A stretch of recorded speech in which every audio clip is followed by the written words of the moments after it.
Thank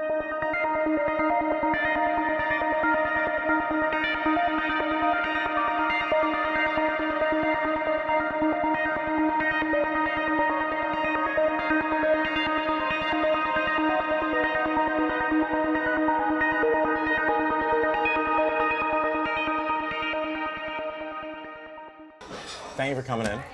Good to be here. It's good to see you. We, just a little history. Mm-hmm. We met through John. John said, you guys got to meet Dave.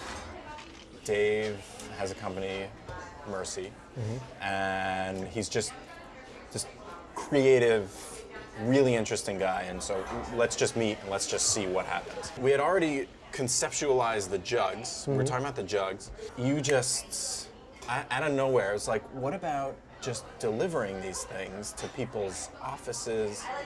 And every 6 months out of the year, we got a guy who jumps on a bike and delivers it. I feel like every time we chat, it's just always something. There's always something that works. Kinetic energy. Yeah. My favorite thing about entrepreneurship is kinetic energy.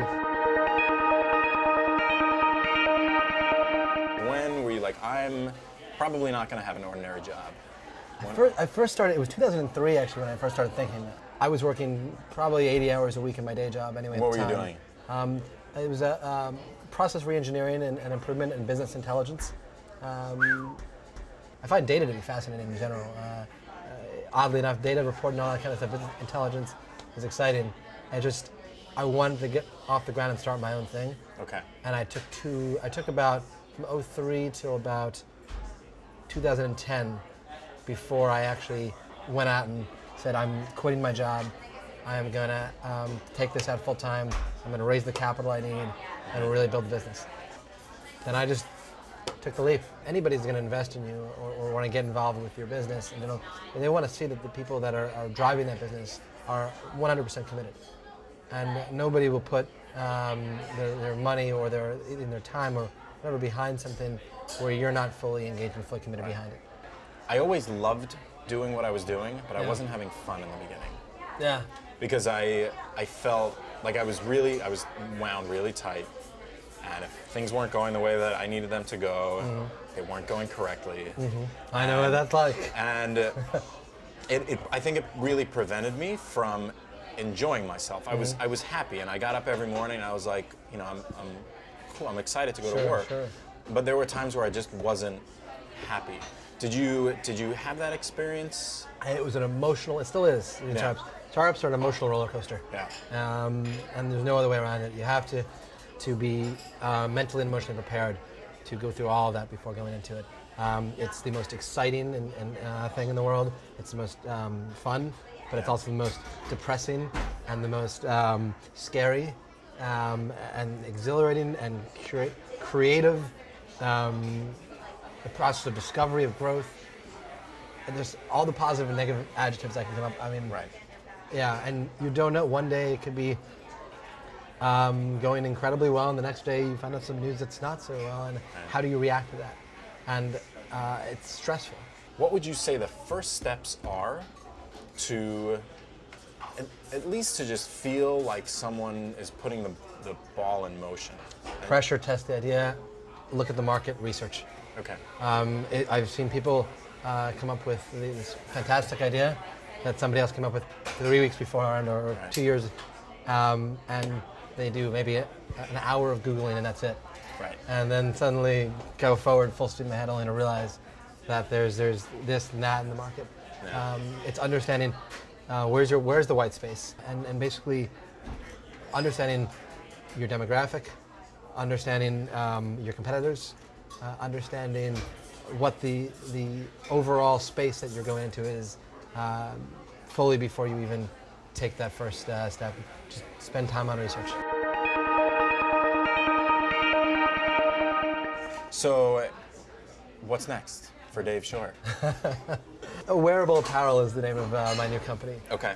What we're doing is our first product is focused on child safety. Okay. Think about a bracelet or a band on a child. So you have the bracelet on the child. Okay. The child walks out in that whatever direction. You set the range, be it earshot or eye shot or whatever it's gonna. The child walks past that range. On your fob, you have an alert or a buzzing. Okay. And then as soon as that alert and buzzing comes out, you press the button on it. It tells you the exact direction of the child and the exact number of feet. We're looking at things from a perspective of a tool, not a toy, or like looking at the idea of how do you do things for your everyday parent, not really looking towards gadgets for early adopters, like technology and how complicated, how can you make it more simple? How can you make something that is going to give a parent peace of mind where they don't have to worry that they have it on or the child has it on unless there's a problem. Okay. And that's kind of the way we're looking at building it out. When you're starting up a company, you're going to be working long hours. You got to be working something you believe in. Yeah. And you got to believe fully, and everybody around you has to believe fully. It cannot be just a paycheck. It cannot be the idea of just money. Right. It's got to be about a desire, a drive, a belief in what you're doing. And so the people you hire, I say passion over paper. Yeah. And so of course the skill sets have to match. Right. I mean, obviously. But I would take that passionate individual, that driven individual, any day over a more experienced person. Because that's the person that will be there for you. And when I say you, I mean the company. Yeah.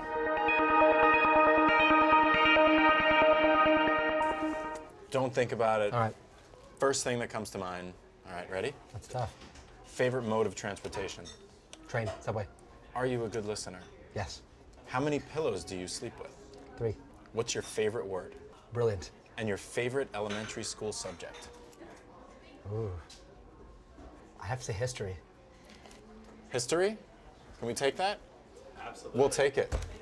All right, awesome. Well, that's it. I like those Spitfire questions at the end. Those are awesome. Fantastic. Fantastic. I love it. This is great. Thank you. Thank you. Thank Oh, you. my pleasure. Thank you. All right, really great to see you. Yeah, very And cool. catch up.